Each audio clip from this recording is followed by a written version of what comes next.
Go. Places, we're starting. I'll talk to you after. Ladies and gentlemen, welcome.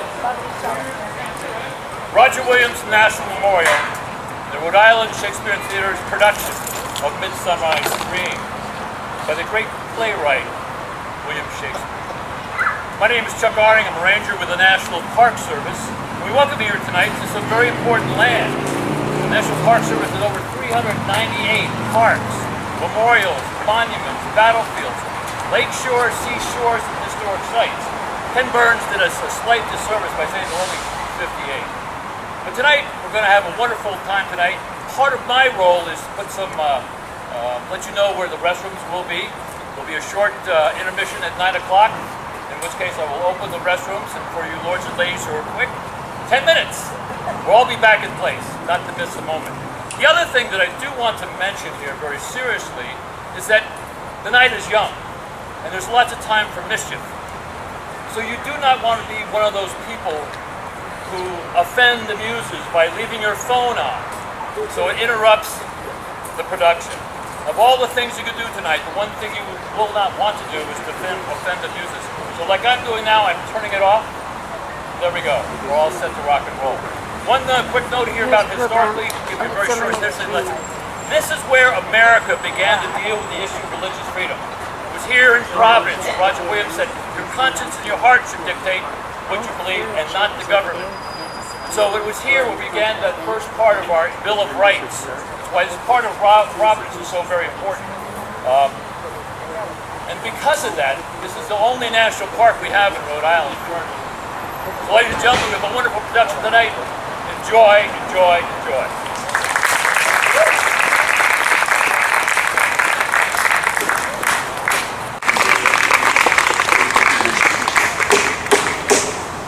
Now, fair Hippolyta, our nuptial hour draws on apace. 4 happy days bring in another moon. But oh, methinks how slow this old moon wanes. She lingers my desires. 4 days will quickly steep themselves in night. 4 nights will quickly dream away the time. And then the moon, like to a silver bow new bent in heaven, shall behold the night of our solemnity. Illustrate. Go stir up the Athenian youth to merriment. Hippolyta, I wooed thee with my sword, and won thy love doing thee injuries. But I will wed thee in another key, with pomp, with triumph, and with reveling. Happy Theseus, our renowned Duke. Good Aegeus, what's the news with thee? Full of vexation am I with complaint against my child, my daughter Hermia.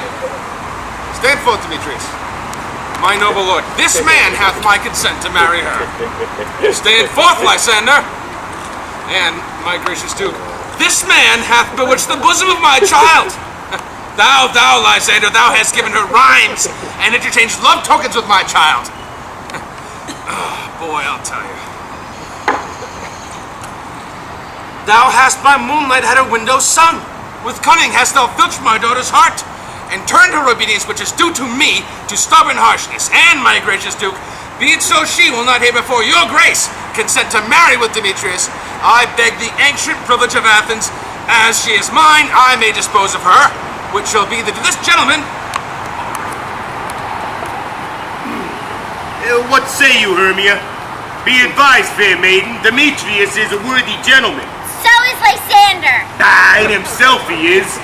But in this kind, wanting your father's voice, the other must be held the worthier. I would my father look, but with my eye. Hey! Rather your eyes must with his judgment look. I do entreat your grace to pardon me. I know not by what power I may bold, but I beseech your grace that I may know the worst that may befall me in this case if I refuse to wed Demetrius. Either to die the death, or to abjure forever the society of men. Therefore, fair Hermia, question your desires. Know of your youth. Examine well your blood. Whether if you yield not to your father's choice, you can endure the livery of a nun. So will I grow, so live, so die, my lord. Ere I will yield my virgin patent up unto his lordship, whose unwished yoke my soul consents not to give sovereignty. Relent, sweet Hermia. In Lysander, yield thy crazed title to my certain right. You have her father's love, Demetrius. Let me have Hermia's. Do you marry him? Scornful, Lysander! True he hath my love. And what is mine, my love shall render him, and she is mine. In all my right of her, I do estate unto Demetrius. I am, my lord, as well derived as he, as well possessed. My fortunes every way as fairly ranked, if not with vantages to Demetrius's. My love is more than his, and what is more than all these boasts can be, I am beloved of beauteous Hermia. Demetrius, I'll avouch it to his head, made love to Netter's daughter, Helena, and won her soul. And she, sweet lady, devoutly dotes in idolatry upon this spotted and inconstant man. I must confess, I have heard so much, and with Demetrius thought to have spoke thereof, about being full of self-affairs, my mind did lose it. But come, Demetrius and Aegeus, come, you shall go with me. I have some private schooling for you both. For you, fair Hermia, look you arm yourself to fit your fancies to your father's will, or else the law of Athens yields you up, which by no means we may extenuate to death, or to a vow of single life. Come, Hippolyta, what cheer, my love? Demetrius, Aegeus, go along. With duty and desire, we follow you.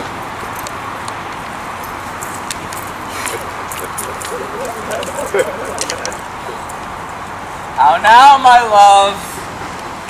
Why is thy cheek so pale? How chance the roses there do fade so fast? Belike for want of rain, which I could well beteem them from the tempest of my eyes. Ay, me. For aught that I could ever read, could ever tell by tale or by history, the course of true love never did run smooth. But either it was different in blood, Cross, too high to be enthralled too low. or else misgrafted in respective years, Whose spite too old to be engaged too young. or else it stood upon the choice of friends, Oh hell, to choose love by another's eyes. or if there were a sympathy in choice, or death or sickness did lay siege to it, making it as momentary as a sound, as swift as a shadow, short as any dream, brief as the lightning in the colleague night, that in a spleen unfolds both heaven and earth, and ere a man hath power to say, behold, the jaws of darkness do devour it up. So quick, right things come to confusion. If then true lovers have been ever crossed, it stands as an edict in destiny. And then let us teach our trial patience, because it is a customary cross, as due to love as thoughts and dreams and sighs, wishes and tears, poor fancy's followers. A good persuasion. Therefore, hear me, Hermia. I have a widow aunt, a dowager of great revenue, and she hath no child. From Athens is her house, remote 7 leagues, and she respects me as her only son. Fair, gentle Hermia, may I marry thee. And to that place the sharp Athenian law cannot pursue us. Therefore, if thou lovest me then, steal forth thy father's house tomorrow night, and in the wood a league without the town, there will I stay for thee.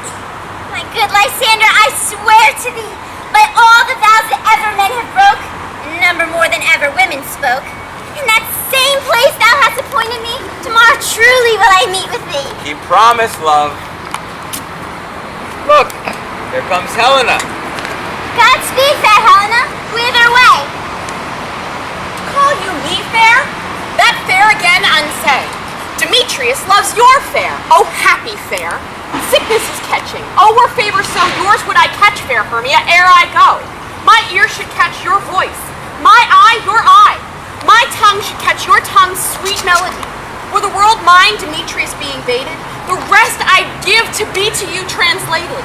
Oh, teach me how you look and with what art you sway the motion of Demetrius' heart. I frown upon him, yet he loves me still. Oh, that your frowns could teach my smiles such skill. I give him curses, yet he gives me love. Oh, that my prayers could such affection move. The more I hate, the more he follows me. The more I love, the more he hateth me. His folly, Helena, is no fault of mine. None but your beauty, with that fault were mine. Take comfort, he no more shall see my face. Lysander myself will fly this place. Before the time I did Lysander see, seemed Athens as a paradise to me. Well then what graces in my love do dwell, that he hath turned a heaven unto a hell. Helen, to you our minds we will unfold. Tomorrow night, when Phoebe doth behold her silvery visage in the watery glass, decking with liquid pearl the bladed grass, a time that lovers' flights to still conceal through Athens' gates if we devise to steal. And in the wood, where often you and I upon faint primrose beds were wont to lie, emptying our bosoms of their counsel sweet, there my Lysander and myself will meet. And thence from Athens turn away our eyes, to seek new friends in stranger companies. Farewell, sweet playfellow, pray thou for us. And good luck grant thee thy Demetrius. Keep word, Lysander, we must starve our sight, from lover's food till morrow deep midnight. I will, my Hermia. Helena, adieu. As you on him, Demetrius dote on you.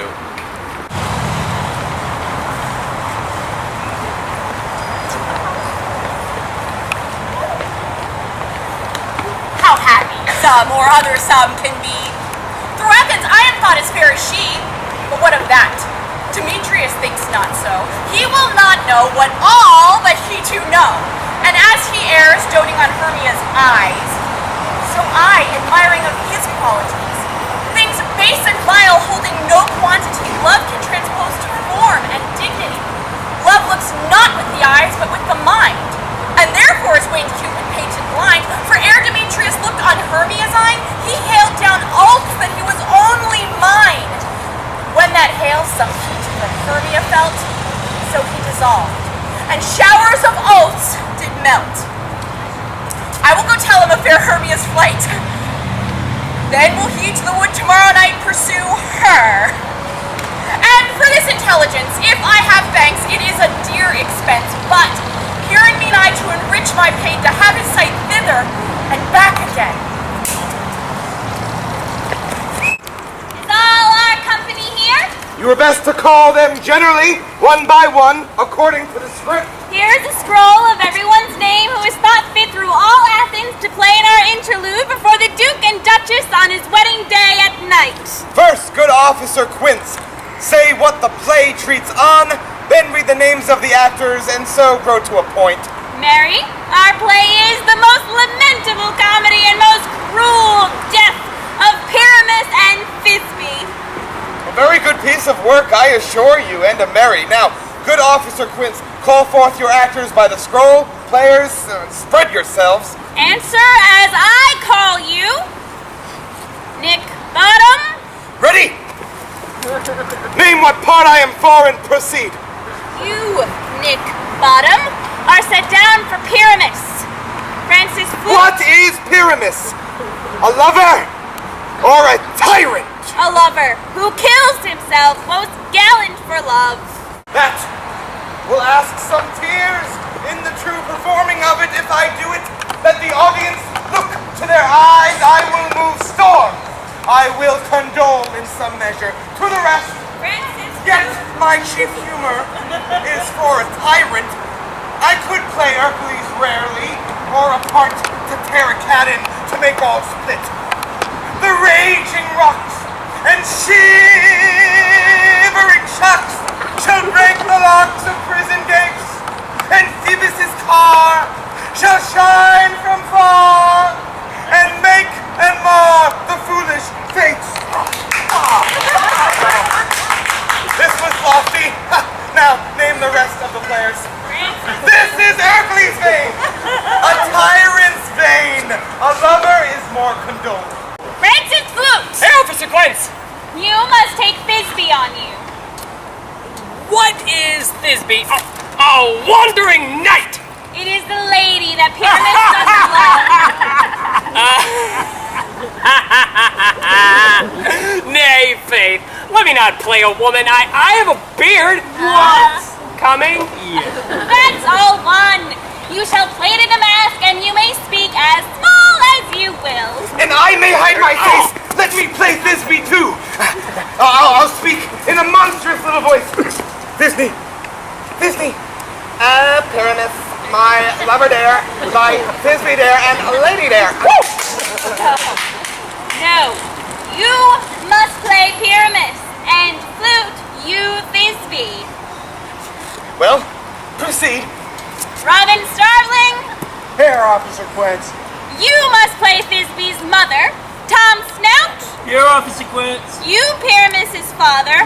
Myself, Thisbe's father, and Snug, you the lion's part. And I hope here is a play fitted. Pray you, have you the lion's part read? If it be given me, for I am slow of study. Oh, you may do it extempore, for it is nothing but roaring. Let me play the lion too. I will roar. That I will do any man's heart good to hear me. I will roar that I will make the Duke say, let him roar again! Let him roar again! Roar! And you should do it too terribly. You would fright the Duchess and the ladies that they should shriek, and that were enough to hang us all. That would hang us. Every mother's son. I grant you, friends, if that you should fright the ladies out of their wits, they would have no more discretion but to hang us. But I will aggravate my voice so that I will roar you as gently as any sucking dove. I will roar you into any nightingale. Roar! You can play no part but Pyramus.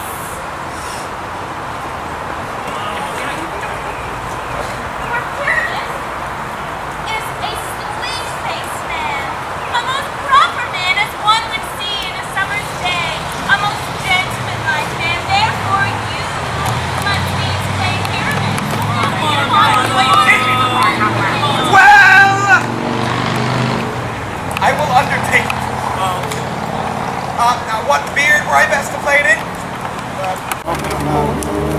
Players, here are your parts, and I am to request you, wish you, and entreat you to come then by tomorrow night and meet me in the palace wood, a mile without the town by moonlight.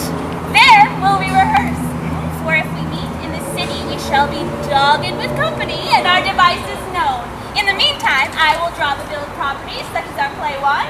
I pray you, fail me not. We will meet, and there we may rehearse most obscenely and courageously. Take pains, be perfect.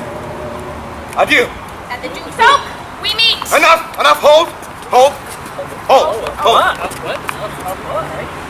Or cut bowstring! Bowstring? What? Is he a bow and arrow? No, I he's do. a bow and arrow. That just sounds like a bad 80s band. It's in the...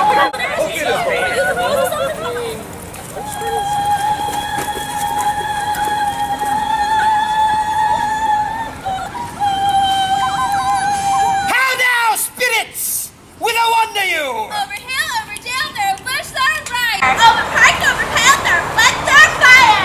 Sleepy water at the rest, bushes of the most fair. Any server, merry feet. Farewell, the love of spirits, will be gone. Our criminal arrows come here anon. That's he! Oh! Let's keep his rebels here tonight.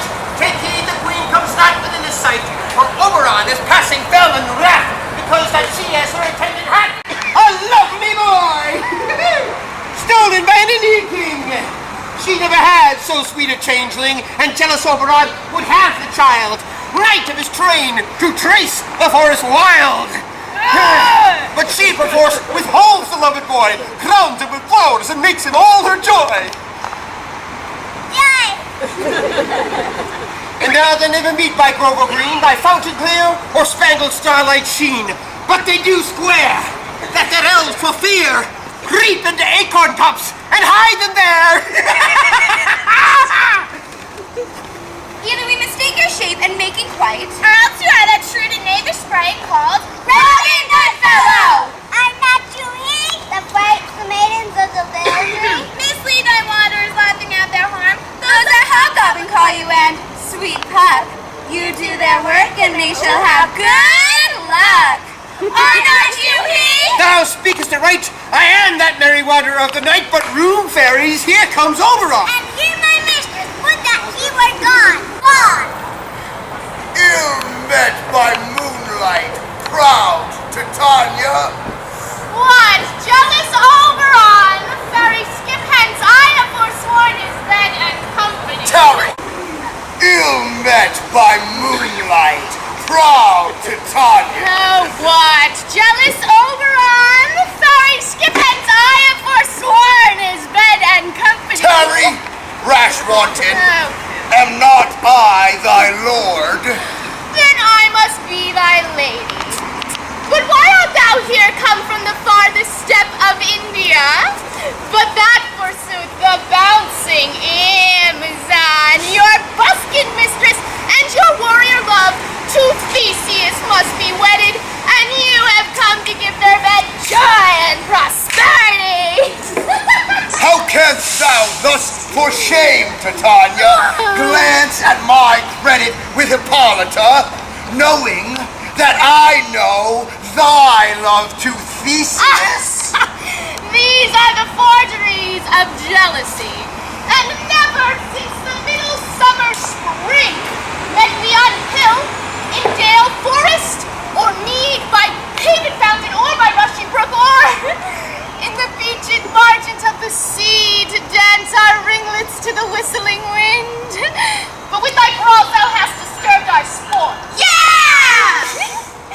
Therefore the winds, piping to us in vain as in revenge, have sucked up from the sea contagious bugs, that falling in the land have every pelting river made so proud that they have overborne their continents. And through this distemperature we see the seasons alter. Hoary-headed frosts fall in the fresh lap of the crimson rose. The childing autumn and angry winter change their wonted liveries. And the mazed world by their increase now knows not which is which. And this same progeny of evils comes from our debate, from our descent, and we are their parents and their original. Yeah! Do you amend it then? It lies in you. Why should Titania cross her Oberon? I do but beg a little changeling boy to be my henchman. Oh, set your heart at rest. The fairy land lies not the child of me. His mother was a votaress of my order, and in the spice of Indian air by night full oft has she gossiped by my side, and sat with me on Neptune's yellow sands, marking the embarking traders on the flood. When we have laughed to see the sails conceive and grow big-bellied with the wanton wind, which she, with pretty and with swimming gait following her womb, and rich with my young squire, would imitate, and sail upon the land to fetch me trifles, and return again as from a voyage rich with merchandise. But she, being mortal of that boy, did die. And for her sake do I rear up her boy, and for her sake I will not part with him. How long within this wood intend you stay? Perchance till after Theseus' wedding day, we will patiently dance in our rounds and see our moonlight revels go with us. If not, shut me and I will spare your haunts. Give me that boy, and I will go with thee. Not for thy fairy kingdom. Fairies away!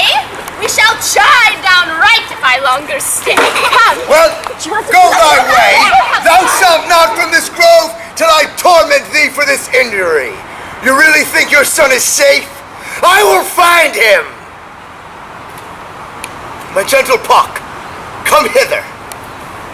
Thou rememberest, since once I sat upon a promontory and heard a mermaid on a dolphin's back, uttering such dulcet and harmonious breath that the rude sea grew civil at her song, and certain stars shot madly from their spheres to hear the sea maid's music. Oh, I remember. At that time I saw as but thou couldst not, flying between the cold moon and the earth, Cupid, all armed, a certain aim he took and loosed his love shaft smartly from his bow as it should pierce 100,000 hearts. But I might see young Cupid's fiery shaft quenched in the chaste beams of the watery moon. Yet marked I where the bolt of Cupid fell. It fell upon a little western flower.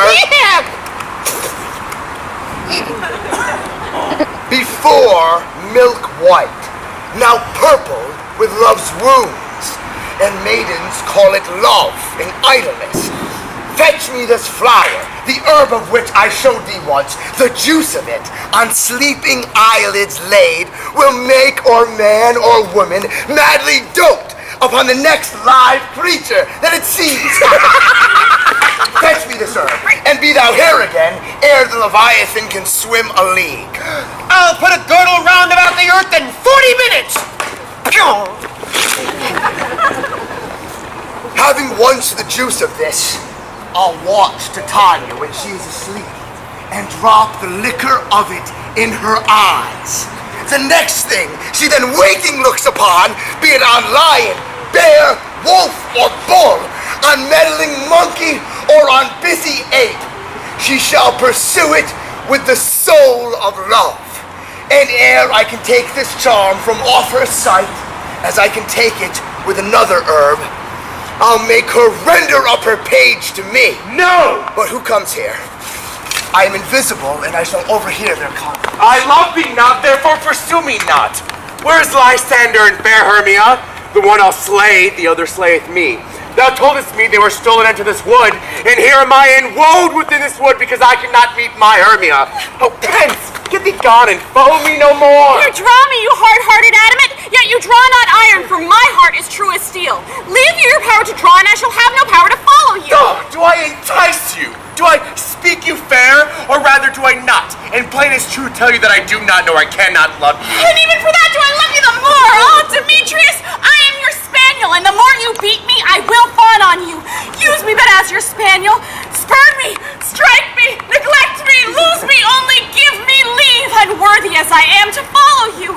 What worser place can I beg in your love, and yet a place of high respect with me, than to be used as you would use your dog? No, tempt not too much the hatred of my spirit, for I am sick when I do look on thee. And I am sick when I look not on you. You do impeach your modesty too much. To leave the city and commit yourself into the hands of one that loves you not? To trust the opportunity of night in the ill counsel of a desert place with the rich worth of your virginity. Your virtue is my privilege, that it is not night when I do see your face, therefore I think I am not in the night. Nor doth this wood lack worlds of company, for you in my respect are all the world. Then how can it be said that I am alone when all the world is here to look on me?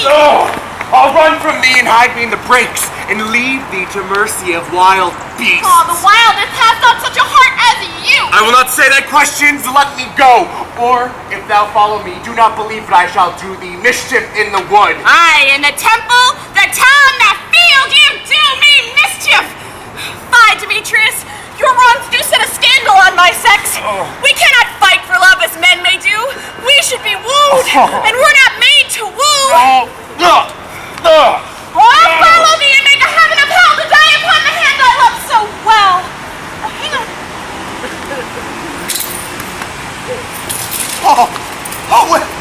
Well, fare thee well, nymph, ere he do leave this grove, thou shalt fly him, and he shall seek thy love. Welcome, wanderer. Hast thou the flower there? Aye, there it is. Oh, I pray thee give it me. I know a bank where the wild thyme blows, where ox lips and the nodding violet grows, quite over canopied with luscious woodbines, with sweet musk roses, and with eglantine, gesundheit. There sleeps Titania some time of the night, lulled in these flowers with her dances and delights, and with the juice of this I will streak her eyes and make her full of hateful fantasies. Here, Take thou some of it, and seek through... Don't eat it. Seek through this grove. A sweet Athenian lady is in love with a disdainful youth. Anoint his eyes, but do it when the next thing he espies may be the lady. Thou shalt know the man by the Athenian garments he hath on. Effect it with some care, ere he do prove more fond on her than she upon her love, and meet me ere the first cock crow. Fear not, my master, your servant shall do so. Come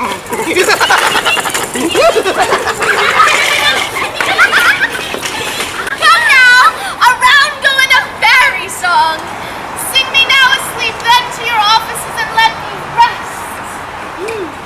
And you spotted snakes with double tongue, thorny hedgehogs be not seen, newts and blindworms do no wrong. Come not near our fairy queen, fill them now with melody, singing our sweet lullaby. La la la la lullaby, la la la la lullaby. Never harm nor spell nor charm, come our lovely lady night. So good night with a lullaby. Weaving spiders come not here, and two long-legged spinners' heads. Beetles black approach not near, worm nor snail do no offense. Fill them now with melody, singing our sweet lullaby. La la la la lullaby, la la la la lullaby. Hence away! Now all is well. Guadalupe, stand sentinel.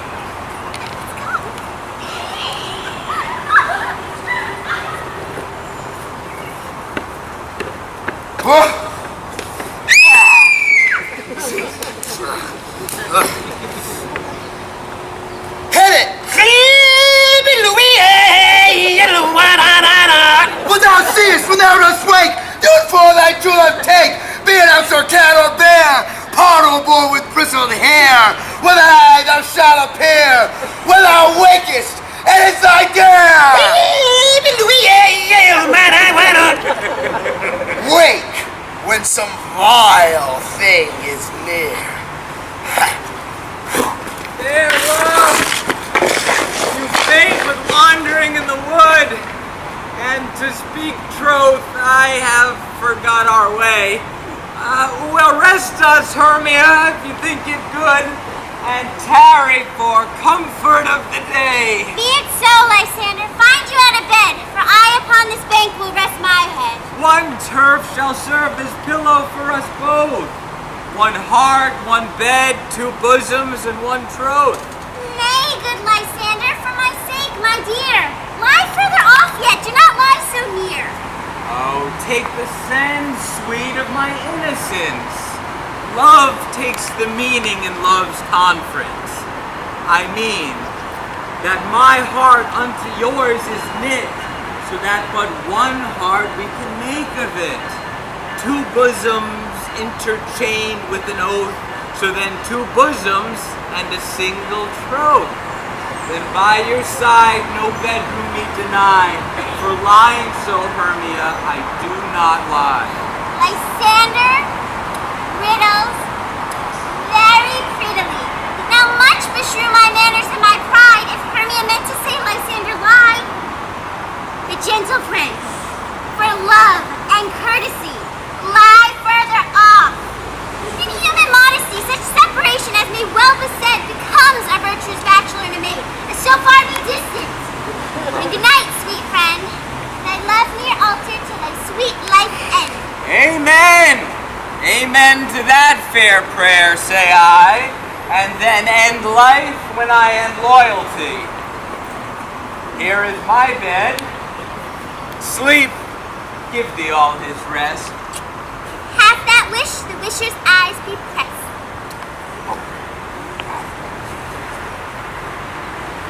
Through the forest have I gone, but a thing yet found I none, on whose eyes I might approve this flower's force and stirring love. Night and silence. Who is here? Weeds of Athens he doth wear. This is he, my master said, despiseth the Athenian maid, and the maiden sleeping sound on the dank and dirty ground. Pretty soul, she durst not lie near this lack love, this kill courtesy. Churl upon thine eyes I throw. All the power of this charm doth thou. When thou wakest, let love forbid sleep his seat on thy eyelid. So awake when I am gone, for I must now to Oberon. Stay thou, thou kill me, sweet Demetrius! I charge thee hence, and do not haunt me thus. Oh, wilt thou, darkling, leave me? Do not so! Stay! On thy peril, I alone will go. Oh, I'm out of breath in this fond chase. The more my prayers, the lesser is my grace.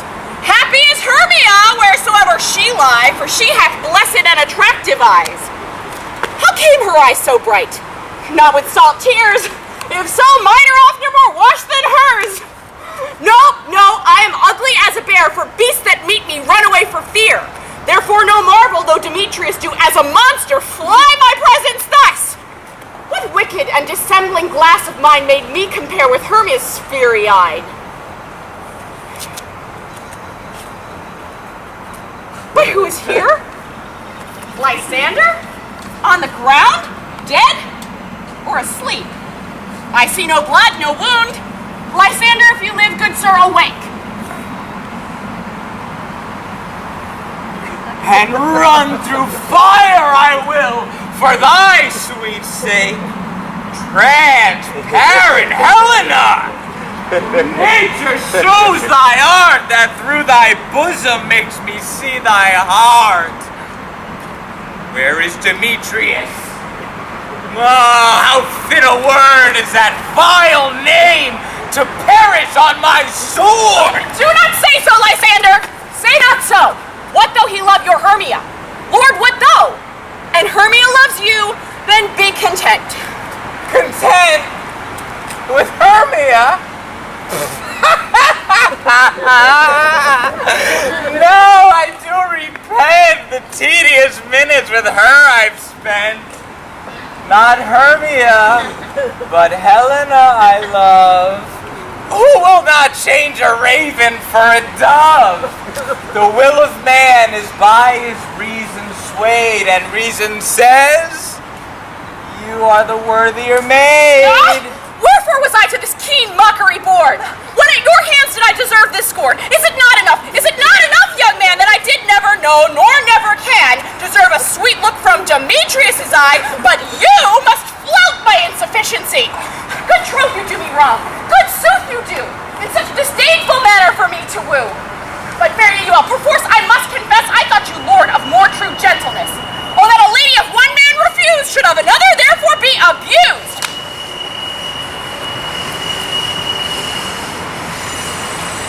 She sees not Hermia. Hermia, sleep thou there, and never mayest come thou Lysander near. For as a surfeit of the sweetest things, the deepest loathing to my stomach brings, so thou, my surfeit, of all be hated but the most of me, and address all my powers of love and might to honor Helen and to be her knight. Help me! Lysander, help me! Do thy best to put this crawling serpent from my breast! By me! For pity! What a dream was here! Lysander, look how I do quake with fear! Methought a serpent eat my heart away, and you sat smiling at his cruel prey! Lysander? What? Removed? Lysander? Lord? What? Out of hearing? Gone? No sound? No word? Alack, where are you? Speak! And if you hear, speak of all loves! I swoon almost with fear. No, then I well perceive you are not nigh. Either death or you I'll find immediate. Are we all met?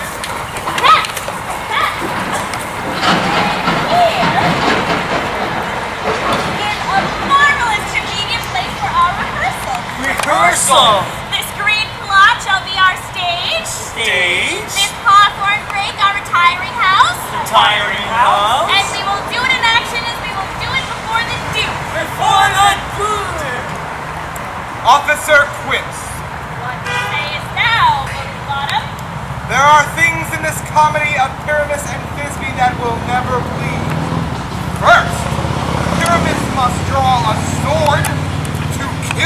yourself, which the ladies cannot abide.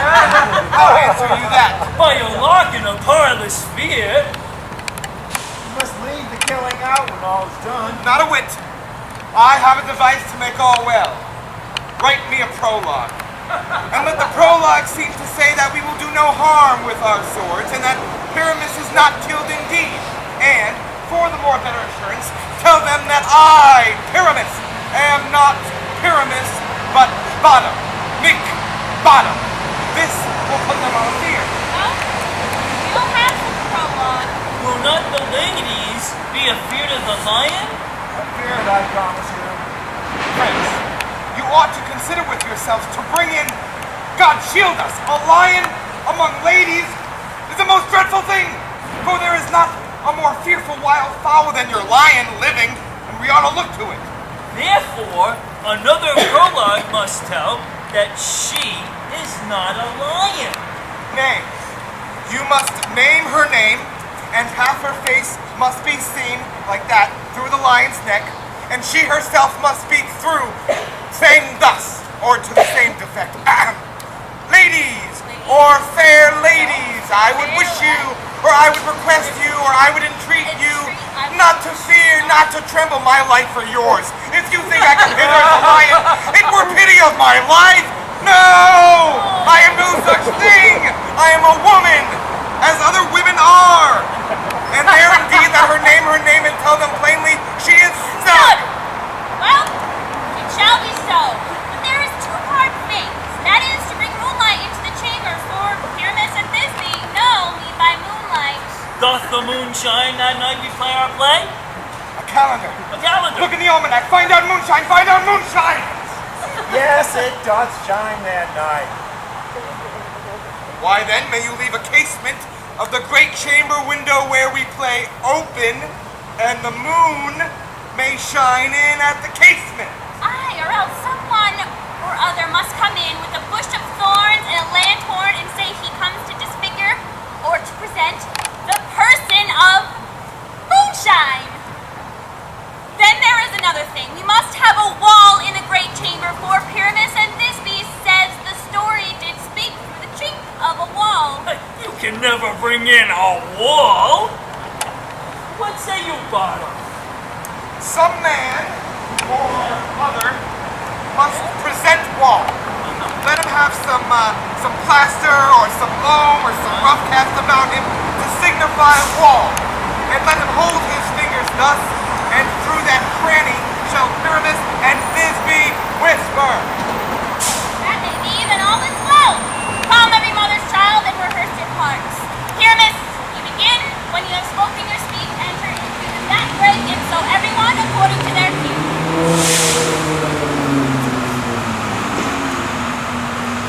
What heaven ones have we swaggering here so near the cradle of the fairy queen? What a play toward! I'll be an auditor, an actor too, perhaps, if I see cause. Pyramus, begin. Thisbe, stand forth.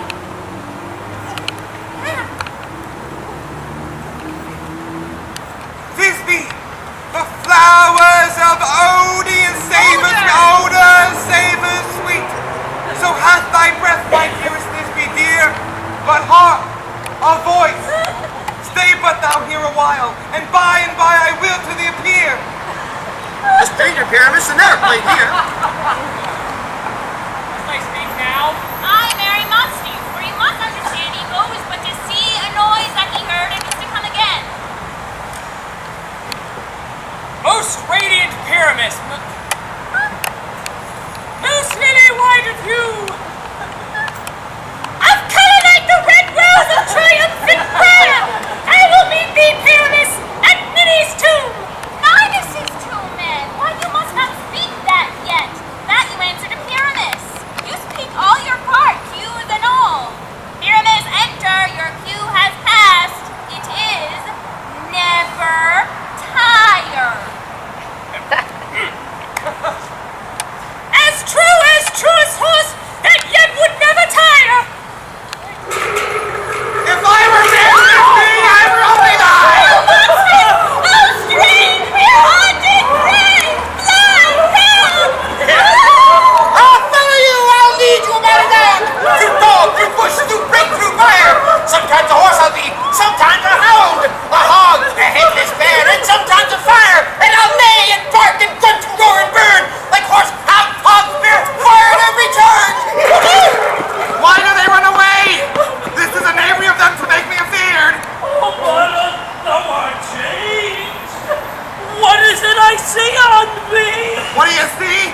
an asset of your own, do ya?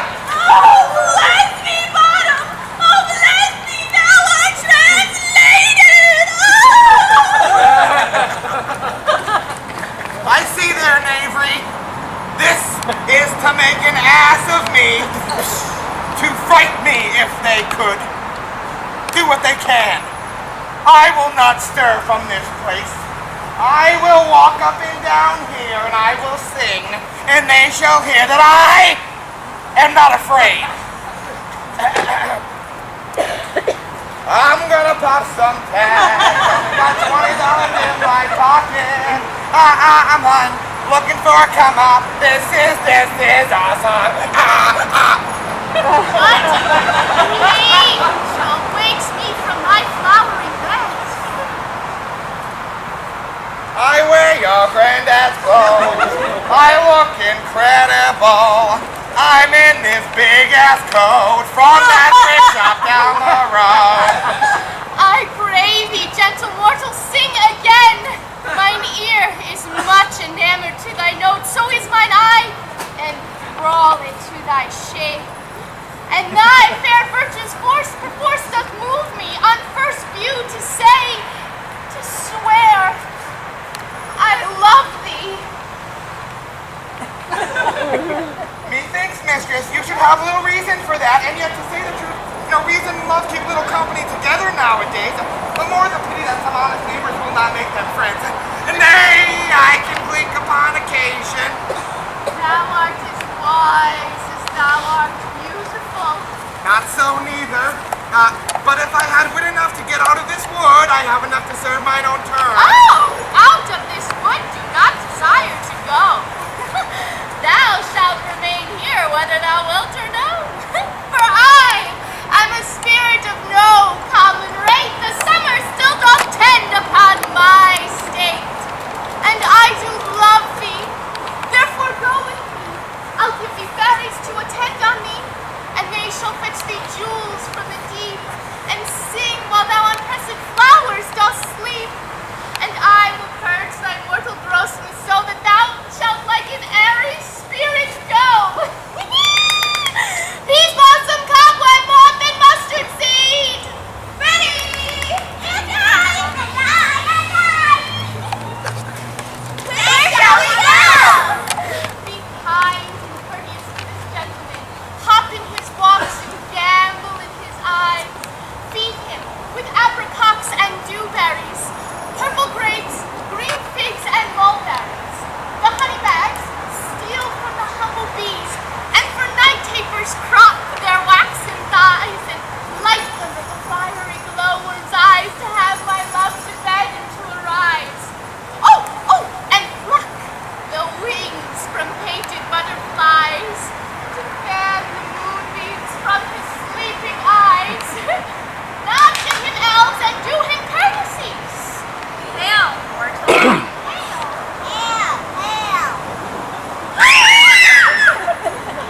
I cry your worship's mercy heartily. I beseech your worship's name. Cobweb. Oh, good mistress Cobweb. If I cut my finger, I shall make both of you. Your name, honest gentlewoman? Peas blossom. Oh, I pray you, commend me to Mistress Squash, your mother. I shall desire you more acquaintance, good mistress Peas Blossom. Your name, I beseech you, madam? Mustard. Oh, good mistress Mustard Seed. I promise you your kindred had made my eyes water enough. I shall desire you more acquaintance, good mistress Mustard Seed. Oh, come, wait upon him, lead him to my bower. The moon, methinks, looks with a watery eye, and when she weeps, weeps every little flower, lamenting some enforced chastity. I know! Tie my love's tongue and bring him silently. Wait! Intermission!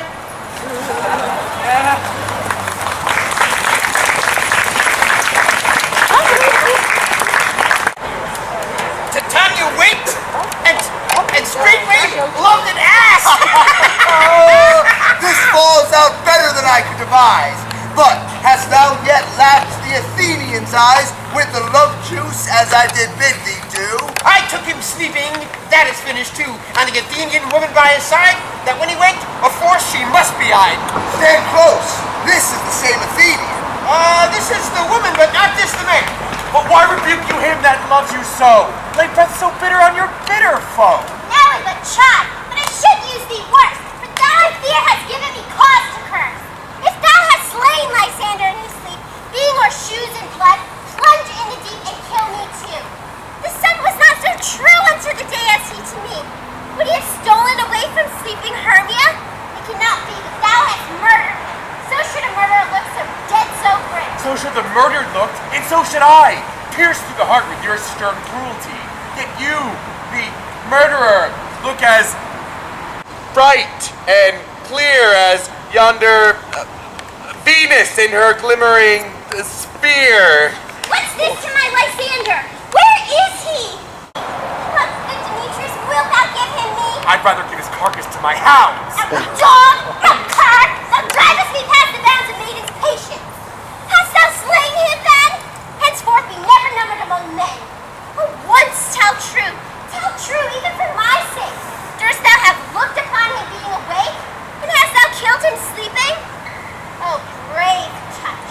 Could not a worm, an adder do so much? An adder did it, for with doubler tongue than thine, thou serpent never adder stung. You spend your passion on a misprized mood. I am not guilty of Lysander's blood, nor is he dead, aught that I can tell. I pray thee, tell me then that he is well. And if I could, what should I get therefore? A privilege, never to see me more. And from thy hated presence part I so. See me no more whether he be dead or no. There is no following her in this fair spade. Here therefore for a while I will remain. Ooh. So sorrow's heaviness doth heavier grow, for death that bankrupt sleep that sorrow owe, which now in some slight measure will pay, if for his tender year I make some stay. What hast thou done? Thou hast mistaken quite, and laid the love juice on some true love's sight. Of thy misprision perforce must pursue some true love turned, and not a false turned true. Go about the wood, swifter than the wind, and Helena of Athens, look thou find. All fancy sick is she, and pale of cheer, with sighs of love that cost the fresh blood dare. By some illusion, see thou bring her here. I'll charm his eyes ere she do appear. I go, look how I go, swifter than arrow from the Tartar's bow. Flower of this purple dye, hit with Cupid's archer eye, sinking apple of his eye, when his love he doth espy, let her shine as glorious lie as the Venus of the sky. When thou wakest, if she be by, beg of her for remedy. Oh, captain of a ferry bed, Helena is here at head, and the youth must took by me, plead for a lover's fee. Shall we there find Pratchett see? Lord, what fools these mortals be! Stand aside! The noise they make will cause Demetrius to awake. Then we'll to at once woo one. This must needs be sport alone, and those things do best please me that befall preposterously. Why should you think that I would woo in scorn? Scorn and derision never come in tears. Look, when I vow I weep, and thou so mourn, and in no truth appear. Why should these things be seem scorn to you? Bearing the badge of fate's approve them true. You do advance your cunning more and more. When truth kills truth, O devilish holy fray, these vows are Hermia's. Will you give her o'er? Weigh oath with oath, and you will nothing weigh. Your vows to her and mine, put in two scales, will even weigh, and both as light as tail. I had no judgment to her when I swore. Nor none in my mind now you give her more. Demetrius loves her, and he loves not you. Oh, Helena, goddess, nymph, perfect of fine. To what, my love, shall I compare thine eye? Crystallis muddy. Oh, how white and show thy lips, those kissing cherries tempting grow, that pure, congealed, white-hide Taurus snow, fanned with eastern wind, turns to a crow, and thou holdest up thy hand. Oh, let me kiss this princess of pure white, this seal of bliss. Oh, spite! Oh, hell, I see your own princess against you! No! And no courtesy! You would not do us such injury! Can you not hate me, as I know you do, but you have joined in souls to mock me too? If you were men, as men you are in show, you would not use a gentle lady so, to bow and swear and super praise my parts! When I'm sure you hate me with your hearts! You both are rivals and love Hermia, and now both rivals to mock Helena! A trim exploit, a manly enterprise, to conjure tears in a poor maid's eyes with your derision! Not a noble sword would so offend a virgin and extort a poor soul's patience, all to make you thwart! Demetrius, you are unkind, be not so, for you love Hermia, as you know I know. And here, with all goodwill, with all my heart, in Hermia's love I yield you of my part, and yours of Helen to me bequeath, whom I love and will do till my death. Never did mockers waste more idle breath. Lysander, keep thy Hermia. I will none. If ever I loved her, all that love is gone. My art to her, but as guest wise sojourned, and now to Helen it is home returned. There to remain. Helen, it is not so.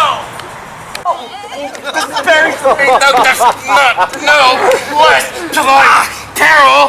Thou by it, dear. Oh, look, where thy love comes, yonder is thy dear.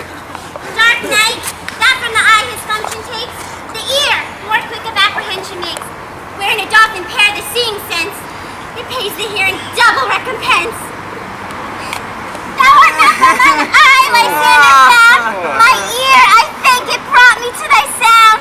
But why unkindly didst thou leave me so? Why should he stay whom love doth press to go? What love could press Lysander from my side? Lysander's love that would not let him bide.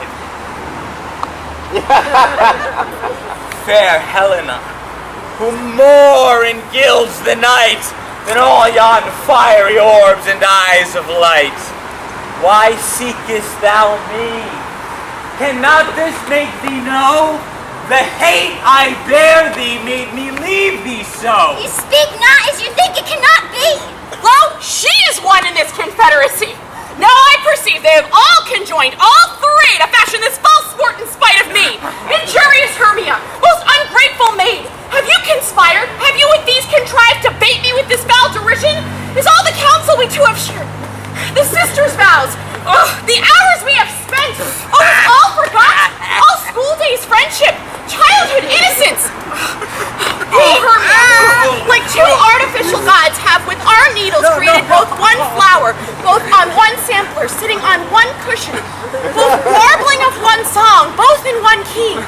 So we grew together, two lovely berries molded on one stem, so with two seeming bodies, but one heart. And will you rend our ancient love asunder to join with men in scorning your poor friend? It is not friendly! It is not maidenly!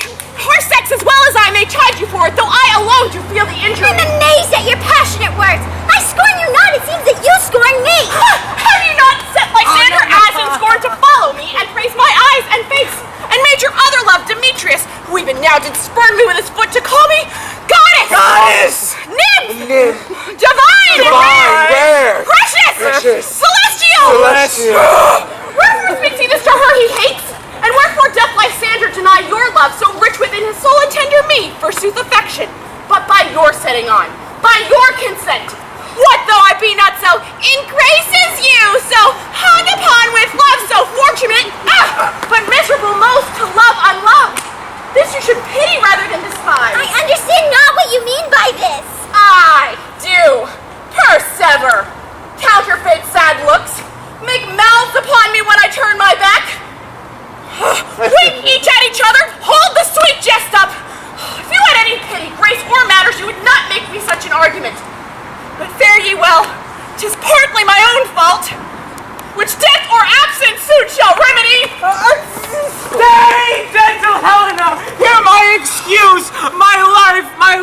my soul, fair Helena. How excellent! Do not scorn her so! If she cannot entreat, I can compel. Thou canst compel no more than she entreats. Thy threats have no more strength than her weak prayers. Helen, I love thee. By my life, I do. I swear on that which I will lose for thee, to prove him false that says I love thee not. I say I love thee more than he can do. If thou say so, withdraw and prove it too. Quick, come. Lysander, where to intend all this? Hang off! Thou tag, thou cur! Vile thing, let loose, or I shall shake thee from me like a serpent! You not just! Yes, sooth, and so do you! Demetrius, I will keep my word with thee! I would I had your bond, for I perceive a weak bond holds you. I'll trust not your word. What? Should I hurt her? Strike her? Kill her dead? Although I hate her, I'll not harm her so. What can you do me greater harm than hate? Hate me? Wherefore on me what news, my love? And not I, Hermia? Or not you, Lysander? I'm as fair now as I was erewhile. Since night you loved me. Yet since night you left me. Why then you left me? Well, the gods forbid in earnest shall I say. Aye, by my life, and never did desire to see thee more. Therefore, be out of question, of hope, of doubt. Be certain, nothing truer. 'Tis no jest that I do hate thee and love Helena. You juggler! You canker blossom! You thief of love! Fie, you counterfeit, you puppet, you! Puppet! Why so? Aye, that way goes the game. Now I perceive that she hath made compare between our statures. She hath urged her height, and with her personage, her tall personage, her height forsooth she hath prevailed with him. And are you grown so high in his esteem because I'm so dwarfish and so low? How low am I, thou painted maypole? Speak! How low am I? I'm not yet so low but that my nails can reach into thine eye! You must be gentlemen! Let her not hurt me! I was never cursed! I have no gift at all in truishness! I am a right made for my cowardice! Let her not strike me! You may think because she is something lower than myself that I can match her! Lower hearted down! Good Hermia, do not be so bitter with me. I evermore did love you, Hermia, did ever keep your counsels, never wronged you. Save that unlove unto Demetrius. I told him of your stealth into this wood. He followed you, for love I followed him. But he hath chid me hence and threatened me, to spurn me, strike me, nay, to kill me too. And so you will let me quiet go to Athens while I bear my folly back and follow you no further. Let me go. You see how simple and how fond I am? I get you gone. Who is it that hinders you? A foolish heart that I leave here behind. What, with Lysander? With Demetrius! Yes! Be not afraid! She shall not harm thee, Helena! No, sir, she shall not, though you take her part. But when she's angry, she's keen and shrewd. She was a vixen when she went to school, and though she be but little, she is fierce. Little again. Nothing but low and little. Why will you suffer her to flout me thus?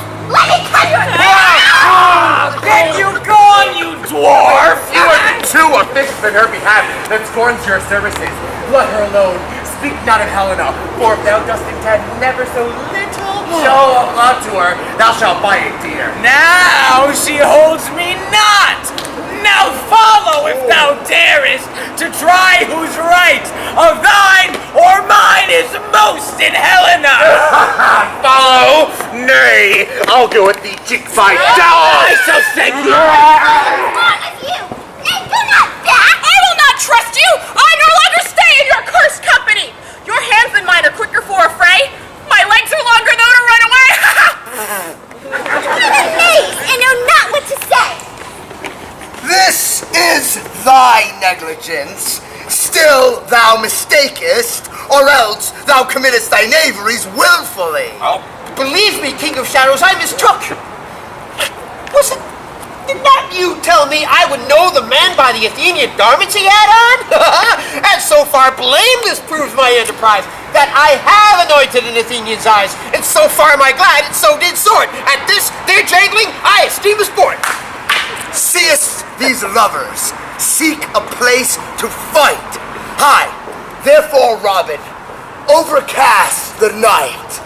The starry welkin will cover thou anon with drooping fog as black as Acheron, and lead these testy rivals so astray as one come not within another's way. Like to Lysander, sometime frame thy tongue, then stir Demetrius up with bitter wrong, then rail thou like Demetrius, and look thou lead them thus, till over their brows death, counterfeiting sleep, with leaden legs and batty wings doth creep. Then crush the herb of this into Lysander's eye. No, the small one, yes. Whose liquor hath a virtuous property, to take from thence all error of his might, and make his eyeballs roll with wonted sight. When they next wake, all of this derision shall seem a dream and fruitless vision. Then back to Athens shall the lovers wend, with league whose date till death shall never end. Whilst I in this affair do thee employ, I'll to my queen, and beg of her Indian boy. Then will I her charmed eye release from monsters' view, and all things shall be peace. My fairy lord, this must be done with haste, for night's swift dragons cut the clouds full fast, and yonder shines Aurora's harbinger, at whose approach ghosts wandering here and there troop home to churchyards. But we are spirits of another sort, that I with the morning love have oft made sport. Notwithstanding, haste, make no delay. We may effect this business yet ere day. Oh, up and down, I will lead them up and down. I am feared and field and down. God will lead them up and down. Oh, here comes one. Where art thou, proud Demetrius? Speak thou now! Here, villain, drawn and ready, where art thou? I will be with thee straight! Follow me then to plainer ground. Lysander! Speak again, thou runaway, thou coward! Speak in some bush, where dost thou hide thy head? Thou coward! Art thou bragging to the stars? Telling the bushes thou lookest for war and will not come? Come, recreant, come thou child, I'll whip thee with a rod. He is the fire that draws a sword on thee. Gay, art thou there? Follow my voice! We'll try no manhood here. He goes before me, and still he calls me on. When I come where he calls, then he is gone. This villain is much lighter heeled than I. I followed fast, but faster he did fly. Now fallen am I in some dark, uneven way, and here will rest me. Come, thou gentle day! If ever thou show me thy grace light, I'll find Demetrius and revenge this spite. Ho, ho, ho! Why comest thou not, coward? Abide me if thou darest, for well I wot thou runnest before me, shifting every place, and darest not stand, nor look me in the face. Where art thou now? Come hither! I am here! Nay, thou mockest me! Thou shalt buy this deer, if ever I thy face by daylight see. Now go thy way. Oh, faintness constraineth me. Oh, to measure out my length on this cold bed. By day's approach, look to be visited. Oh, weary night! Oh, long and tedious night, abate thy hour! Shine comforts from the east, that I may back to Athens by daylight from these that my poor company detest, and sleep, that sometimes shuts up sorrow's eyes, steal me a while from mine own company. Yet but three come one more. Two of both kinds make a four. Here she comes, cursed and sad. Cupid is a knavish lad, thus to make poor females mad. Never so weary, never so in woe, bedabbled with the dew and torn with briars. I can no further crawl, no further go. My legs can keep no pace with my desires. Oh, and here lie rest me till the break of day. Heavens, shield Lysander if they mean a fray. On the ground, sleep sound. I'll apply to your eye, gentle lover, remedy. When thou wakest, thou takest true delight in the sight of thy former lady's eye. And the country proverb known, that each man shall take his own, and your waking shall be shown. Jack shall have chill, naught shall go ill. The man shall have his mare again, and all shall be well.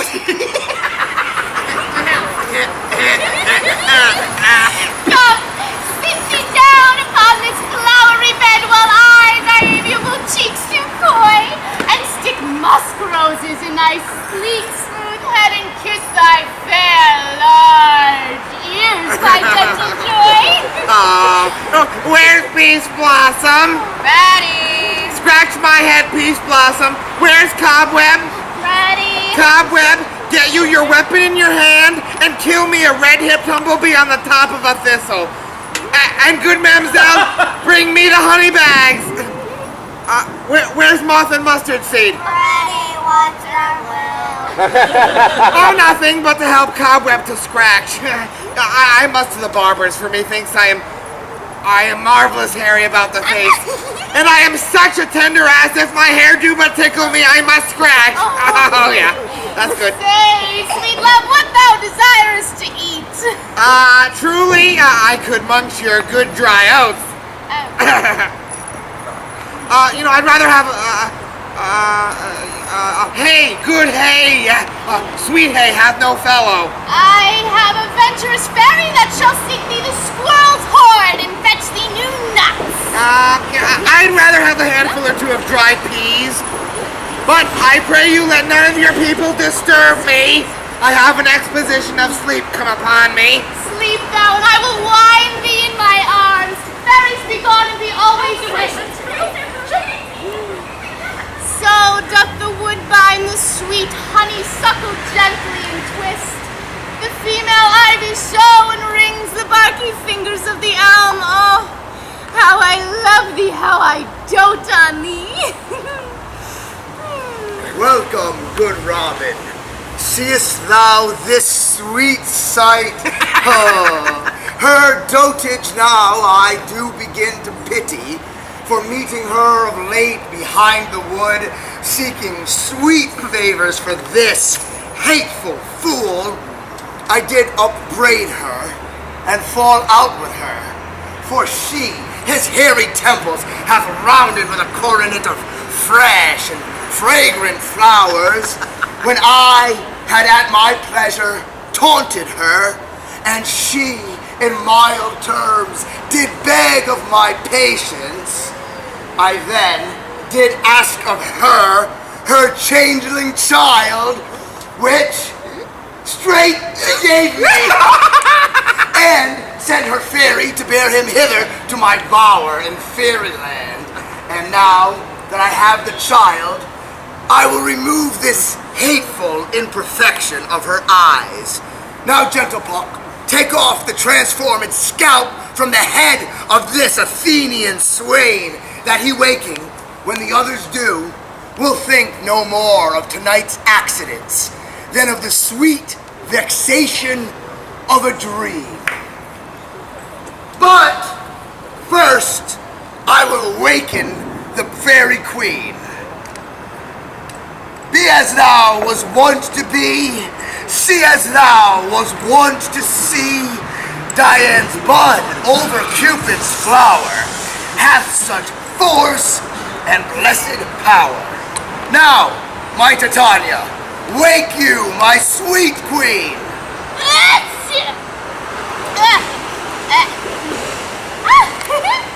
My Oberon, what visions have I seen? Methought I was enamored fertilizer lot. How came these things to pass? Oh, how mine eyes do load this visage now! Silence a while. Puck, take off this head. Titania, music call and strike more dead than all these common sleep the sense. Music, oh, music such as charm us sleep. Now, when thou wakest with thine own fool's eyes peep. Sound, music, come, my queen, take hands with me and rock the ground whereon these sleepers be.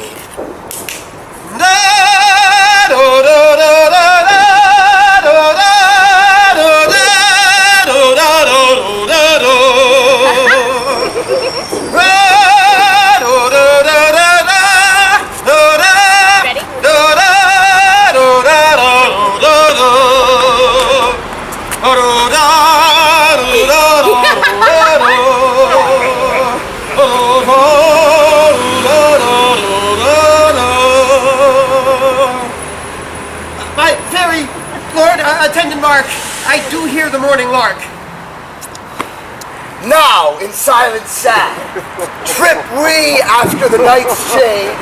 We the globe can compass soon, swifter than the wandering moon. Come, my lord, and in our flight, tell me how it came this night. What is she doing? That I sleeping here was found with these mortals on the ground. No, don't touch them. They're filthy creatures. Don't. You'll see another one you like, and that's the end of it. Oh, you know my fun! Go, one of you, and Find out the forester! find out the forester. But soft. What nymphs are these? My lord, this is my daughter here asleep. And this Lysander, and this Demetrius is, and Helena? Old Netter's Helena. I wonder if they're being it again. No doubt they rose up early to observe the rite of May, and, hearing our intent, came here in grace of our solemnity. But speak, Aegeus, is this not the day that Hermia should give answer of her choice? It is, my lord. Go and bid the huntsmen Wake them with their horns! wake them with their horns.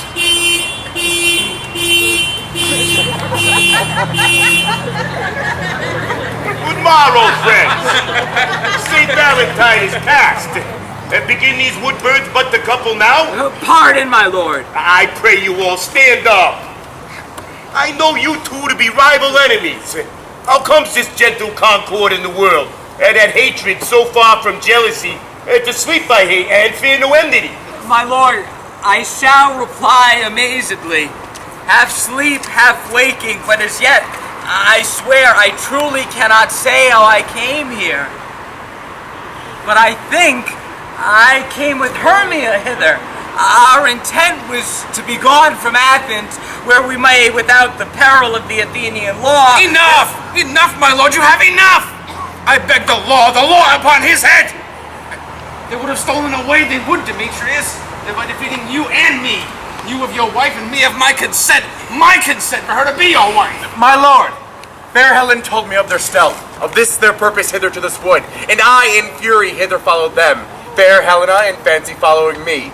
But good my lord, I wot not by what power, but by some power it is, my love to Hermia, melted as the snow, and all the faith, the object, the virtue of my heart, and the pleasure of mine eye, is only Helena.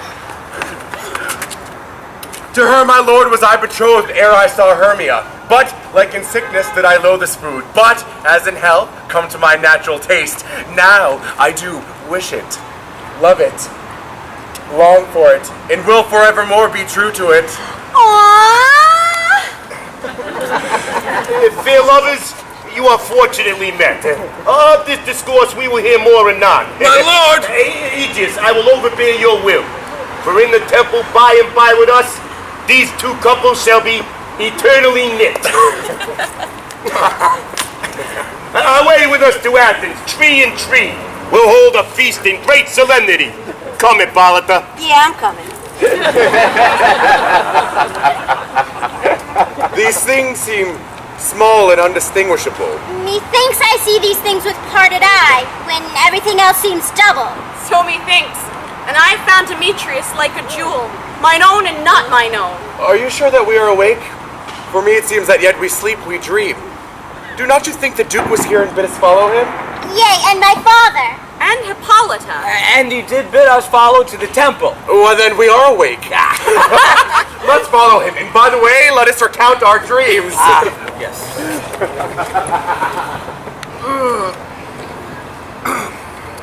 When my cue comes, call me and I will answer. My next is most fair Pyramus. Hi-ho! Officer Quince, flute, snout, starveling, snug!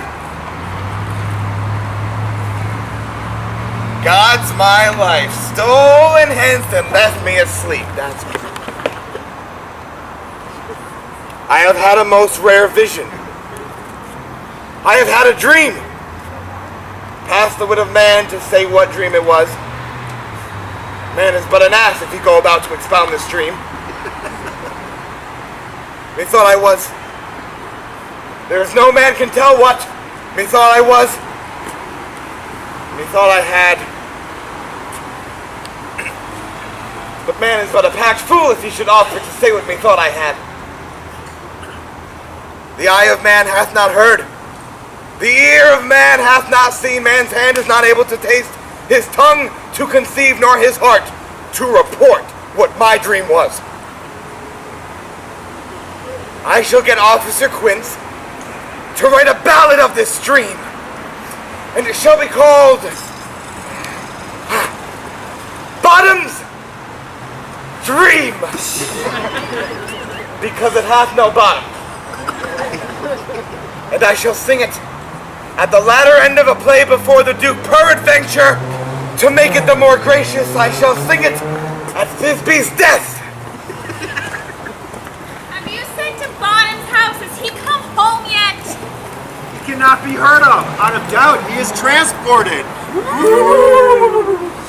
Well, if he come not, then the play is marred. It goes not forward. Doth it? It is not possible. You have not a man in all Athens able to discharge Pyramus, but he. No, he is simply the best wit of any handicraft man in Athens. Yea, and the best person, too. Yes! The Duke is coming from the temple, and there is 2 or 3 more lords and ladies married. If our sport had gone forward, we had all been made. Oh, sweet bully Bottom. Thus hath he lost 6pence a day during his life? He could not have escaped 6pence a day. And the Duke had not given him 6pence a day for playing Pyramus? I'll be hanged! He would have deserved it. 6pence a day in Pyramus are nothing. Where are these lads? Where are these lads?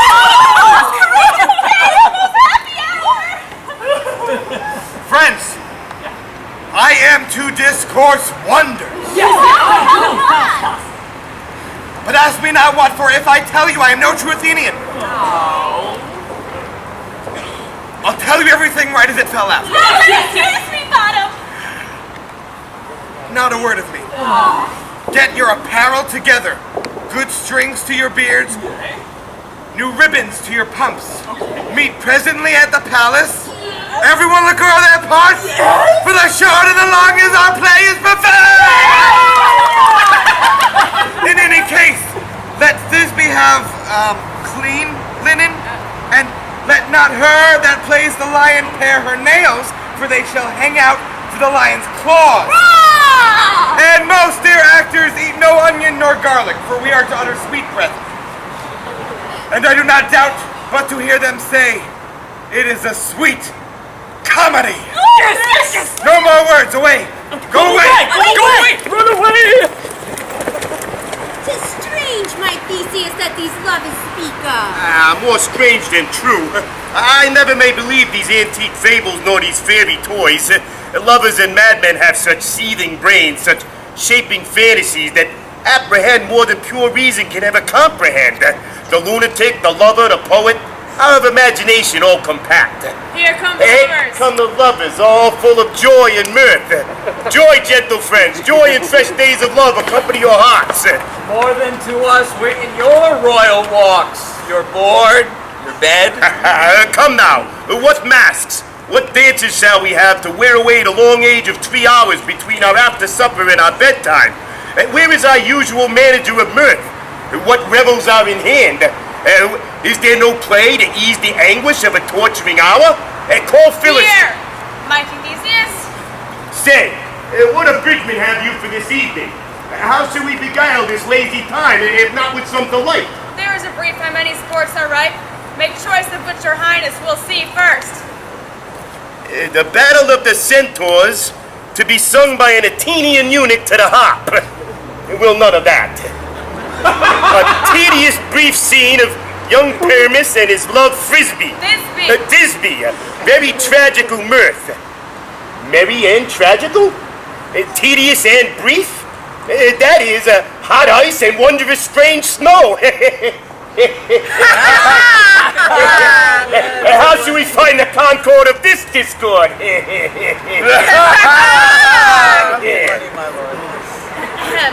A play there is, my lord, some 10 words long, which is as brief as I have known a play. But by 10 words, my lord, it is too long, which makes it tedious.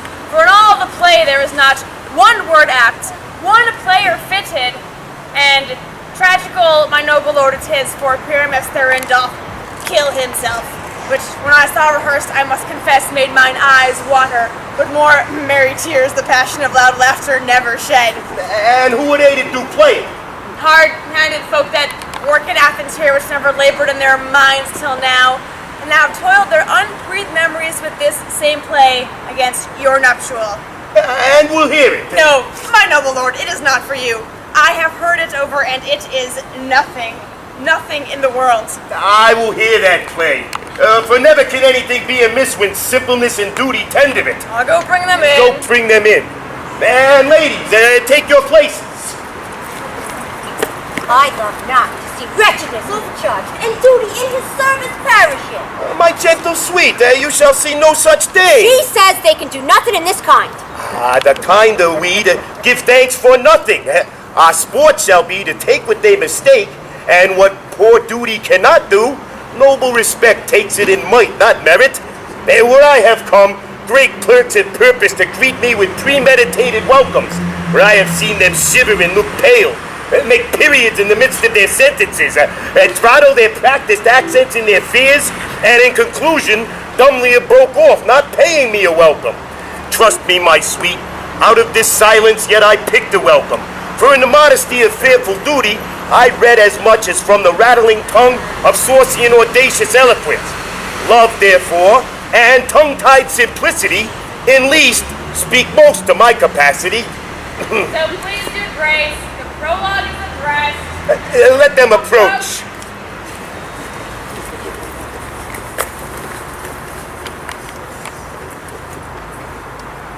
Gentles, perchance you wonder at this show, but wonder on till truth makes all things plain. This man is Pyramus, if you would know. This beauteous lady Thisbe is certain, and this man with lime and rough cast doth present wall, that vile wall which did these lovers sunder, and through wall's chink poor souls they are content to whisper, at the which let no man wonder. This man with dog, bush of thorns, and lanthorn doth present moonshine. For by moonshine did these lovers think no scorn to meet at. Ninenesses to there to woo. And this grisly beast which Lionhide by name, Thisbe coming first by night, did scare away, or rather did affright. And as she fled her mantle, she did fall. And Lion with vile bloody mouth did stain. Anon comes Pyramus, sweet youth and tall, and finds his trusty Thisbe's mantle slain. Whereat with the bloody blameful blade, he bravely broached his boiling bloody breast. And Thisbe,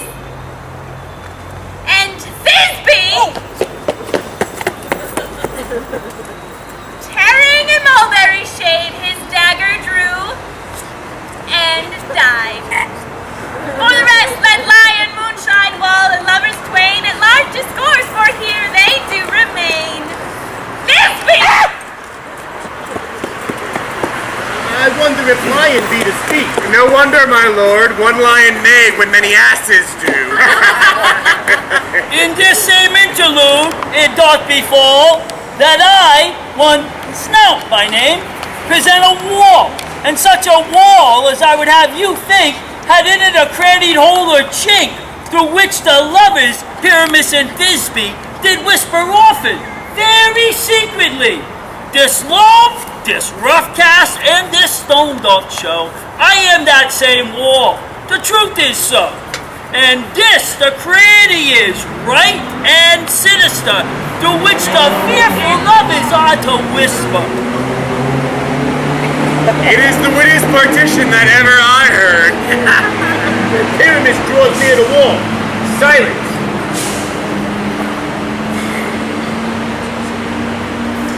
Oh, grim-looked night! Oh, night, with hue so black!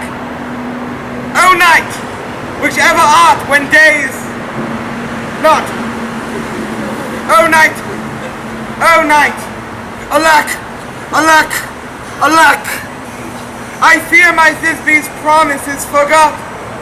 And thou, O wall, O sweet, O lovely wall, that standest between her father's ground and mine. Thou wall, O sweet, O lovely wall, show me thy chink to blink through with mine eye. Thanks, courteous wall, Jove shield thee well for this. But what see I? No Thisbe do I see? O wicked wall through whom I see no bliss, cursed be thy stones for thus deceiving me. The wall, methinks, being sensible, should curse again. No, in truth, sir, he should not. Deceiving me is Thisbe's cue. She is to enter now, and I am to spy her through the wall. You shall see, it will fall pat as I told you. Yonder she comes, right there. Oh, wall, full often hast thou had my moans, full parting my fair Pyramus and me. My cherry lips have often kissed thy stones with lime and hair knit openly. I see a voice. Now will I to the chink to spy, and I can hear my Thisbe's face. Thisbe! My love thou art! My love I think! Think what thou wilt, I am thy lover's grace. Oh, kiss me through the hole of this vile wall. I kiss this wall's holes, but not your lips at all! Wilt thou at Ninny's tomb? Ninus's tomb? Meet me straight away? Time life! Time death! I come without delay! Thus have I, wall, my part discharged so, thus, wall away being done, wall away doth go. This is the silliest stuff that ever I heard. The best in this kind are but shadows, and the worst are no worse if imagination amend them. It must be your imagination then, and not theirs. Here come two noble beasts, and a man and a lion.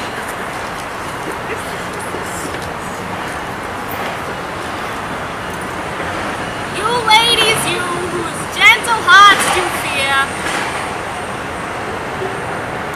the smallest monstrous mouse that creeps on floor.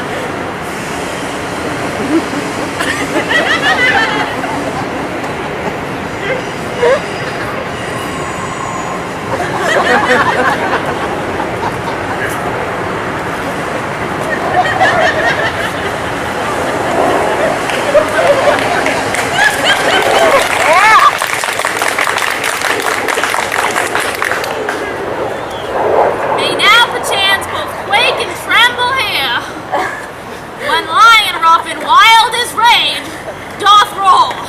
Roar! Then know that I, one snug, am no lion fell, or else no lion's dam.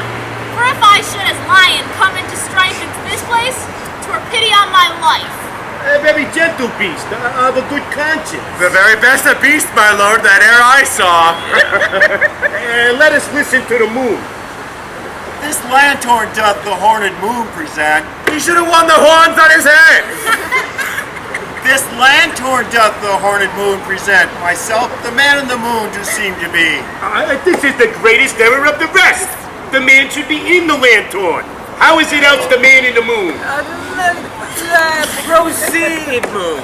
All I have to say is to tell you that this lanthorn is the moon. I, the man in the moon, this thorn bush, my thorn bush, and this dog, my dog. Here comes Thisbe.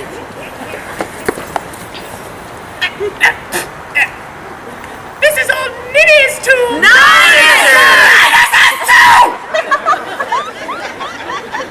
Where is my love?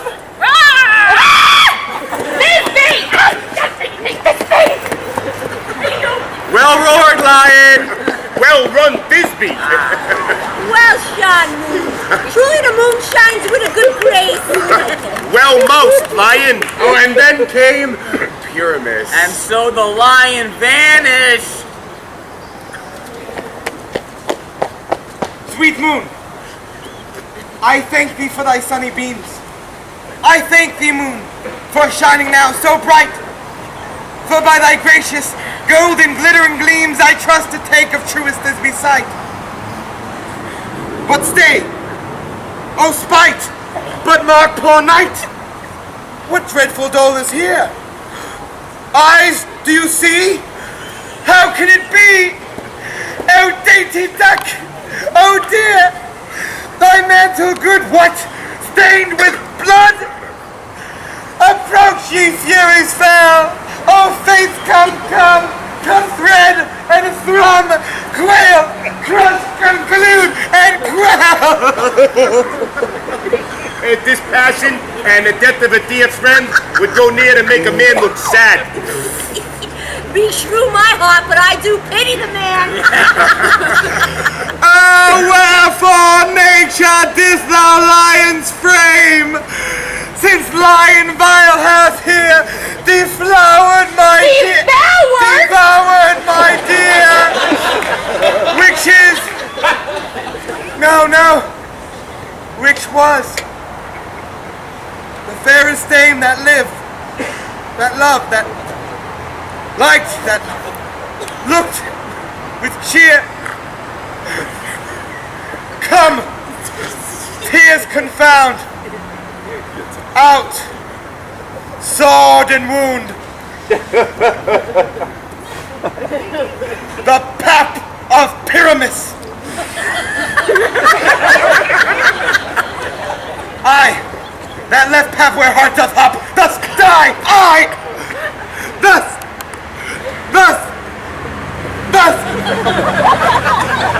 Now am I dead. Now am I fled!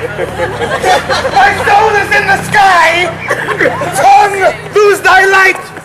Moon, take thy flight! Now!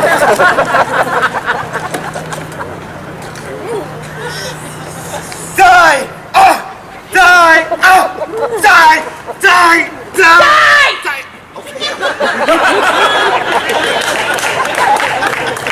With the help of a surgeon, he might yet recover. How chance Moonshine is gone before Thisbe comes back and finds her lover? She finds it by starlight. Here she comes, and her passion ends the play. I hope she will be brief. She hath already spied him with her sweet eyes. Asleep, my love? No. What? Dead? Yeah. What do? Oh, Pyramus! Oh, Jesus.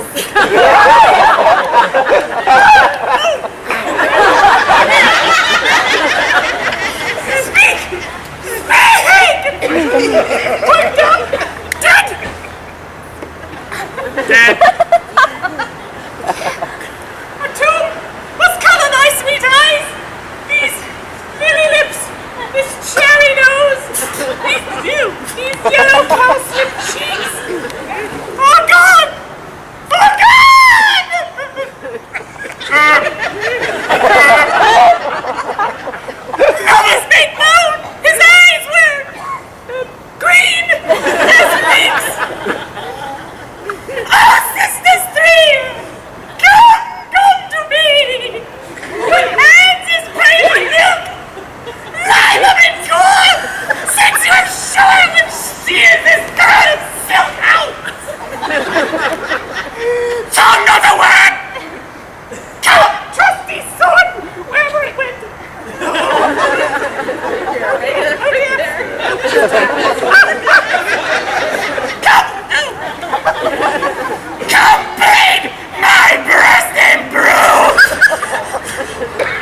wall too. Oh, no, I assure you, get up.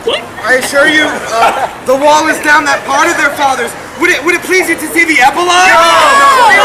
I pray you no epilogue, for your play needs no excuse. For when the players are all dead, there need none to be blamed. A fine tragedy, so it is, and very notably discharged.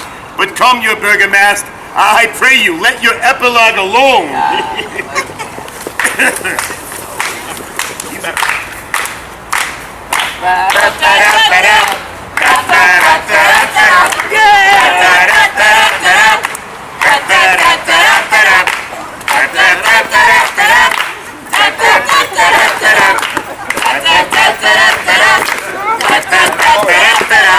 Make some noise for Bottom, come on!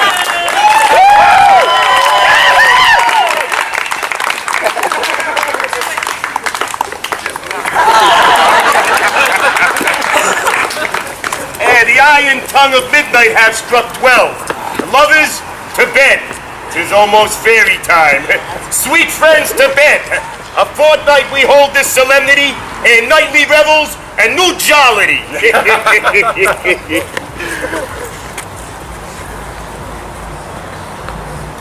Now the hungry lion roars, and the wolf behowls the moon, while the sleeping plowman snores, all with weary task were done.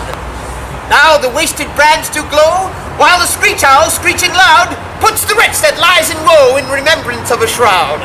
Now it is the time of night, that the graves all gaping wide, everyone lets forth a sprite in the churchway paths to glide. And we fairies are a frolic, not a mouse shall disturb this hallowed house. I am sent with broom before, to sweep the dust behind the door.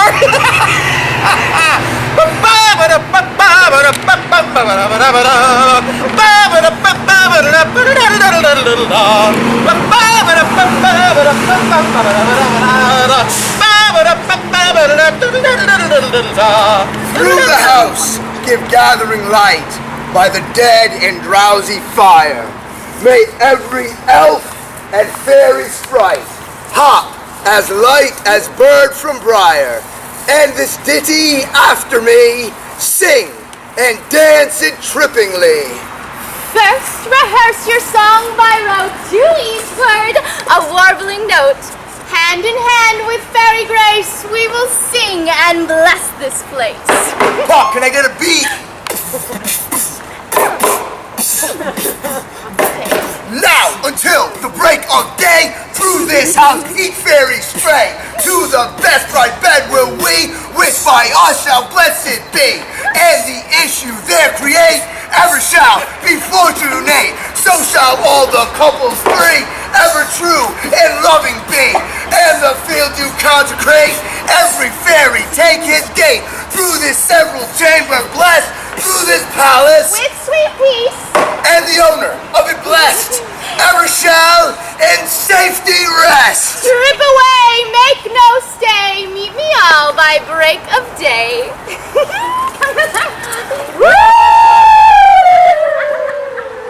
If we shadows have offended, think but this and all is mended, that you have but slumbered here while these visions did appear, and this weak and idle theme no more yielding but a dream. Gentles, do not reprehend. If you pardon, we will mend. And as I am an honest puck, if we have unearned luck, thou to scape the serpent's tongue, we shall make amends ere long. Else the puck a liar called. And so good night unto you all. Give me your hands if we be friends, and Robin shall restore amends. Woo!